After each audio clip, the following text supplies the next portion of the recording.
Samantala, patuloy ang ginagawang pagbabago ni Mayor Joseph Estrada sa siyudad ng Maynila. At isa nga sa listahan na nakasunod niyang gagawin ay ang pagpapaali sa mga oil depot sa Pandacan, Maynila. Para sa detalye ng balitang yan, narito si Noel Perfecto. Hindi na patatagalin pa ng lungsod ng Maynila ang pagpapanatili ng 3 naglalakihang mga oil depot sa Pandacan, Manila.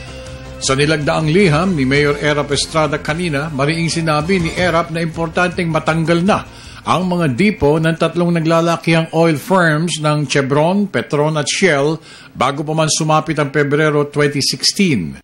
Sa isang mabilisang pulong balitaan, kasama mga kumukontra sa naturang pagpapanatili ng mga lagakan ng langis, inihayag ni Erap na mahalaga ring magsumite agad ang mga may-ari ng kampanya ng kanilang comprehensive plans at relocation schedule.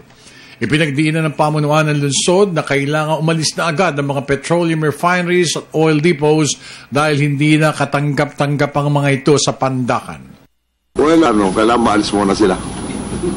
Pag nakalis sila at pag-uusapan namin, we'll study it carefully for the benefit of the greater good of the greatest number in that district. I will ask their suggestion.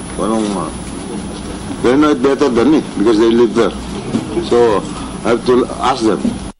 Base sa Ordinansa 8283, hanggang Enero 2016 na lamang mananatili ang nasabang mga depot at inaasahang magko-cooperate ang 3 kumpanya para matiyak ang pagpapanumbalik ng maayos at malinis na kapaligiran sangayon na rin sa socio-economic at health needs ng mga taga-lungsod ng Maynila.